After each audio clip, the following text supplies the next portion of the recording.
Every scale you will ever learn on guitar is measured against one thing, the major scale. Not because it is the most interesting scale, it isn't, because it is the blueprint everything else is built from, and if you don't understand it first, nothing that comes after it will fully make sense. The major scale is 7 notes in a specific pattern of whole steps and half steps. In C major, those notes are C, D, E, F, G, A, B. No sharps, no flats. The pattern of intervals between them, whole, whole, half, whole, whole, whole, half, is what defines it as major. That pattern is identical in every key. The notes change, the pattern never does. Every chord you play in a key comes from this scale. Every mode you will ever learn is this scale started from a different note. Every melody that sounds resolved and at home is drawing from this pool. The major scale is not one tool among many. It is the foundation every other tool sits on. I don't practice it up and down one position. I learn it across the entire fretboard in one key, connecting positions until I can find any note anywhere without thinking. That freedom is what turns a scale from an exercise into a language. If the major scale is where music goes to feel resolved and bright, the minor scale is where it goes to feel everything else. Sadness, tension, longing, darkness, beauty that hurts. Almost all of it lives here. The natural minor scale is not a different system from the major scale. It is the same 7 notes starting from the 6th degree instead of the 1st. C major and A minor use identical notes. What changes is which note feels like home. When A is home, the scale tilts toward darkness, a flat 3rd, a flat 6th, a flat 7th compared to major. Those 3 notes are the entire difference between a song that feels like a clear day and one that feels like 3 a.m. Every major key has a relative minor built inside it, starting on its 6th note. C major contains A minor, G major contains E minor, D major contains B minor.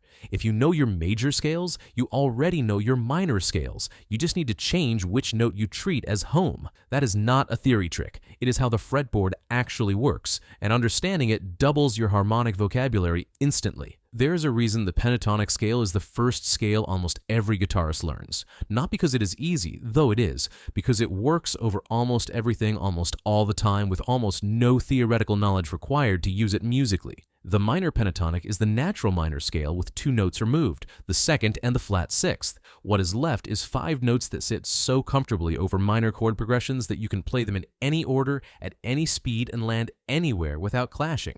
Those 2 removed notes were the ones most likely to create tension against common chord shapes. What remains is the most expressive 5-note palette in Western music. The box pattern everyone learns on day 1 is a starting point, not a destination.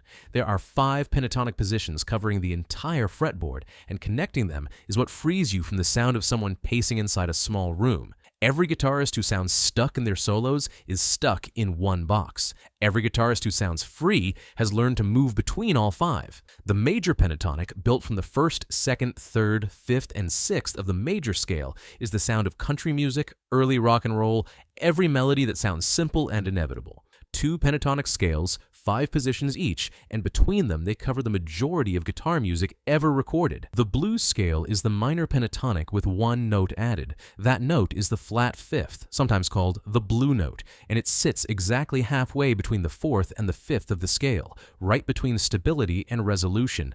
It sounds like tension with nowhere to go. In practice, it sounds like every blues guitar line that has ever hit you before your brain caught up. The moment you bend into that flat 5th and release onto the 5th, you have played the most fundamental gesture in the blues tradition, the sound of wanting something you cannot quite reach. What makes it useful beyond the blues is that the flat 5th creates instant tension in almost any context. Drop it into a rock solo and the phrase gains an edge it didn't have before. Use it to bend through and land on a chord tone, and the resolution hits harder because of the tension before it. It is not a scale you live in constantly. It is a color you reach for when something needs to feel unresolved, dangerous, or raw. Take any minor pentatonic lick you already know. Find where the 4th sits in that lick.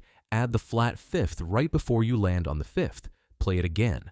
That one addition is the difference between a guitar phrase and a blues phrase. There is a scale that sounds minor, but doesn't feel defeated. Dark, but not bleak. Introspective, with something hopeful sitting just underneath. That scale is Dorian, and once you hear it, you will start recognizing it everywhere. Dorian is the natural minor scale with 1 note raised, the 6th degree. In A minor, that means F sharp instead of F natural. One note, the entire emotional character shifts. Regular minor with a flat sixth turns inward and closes. Dorian with its natural sixth stays open.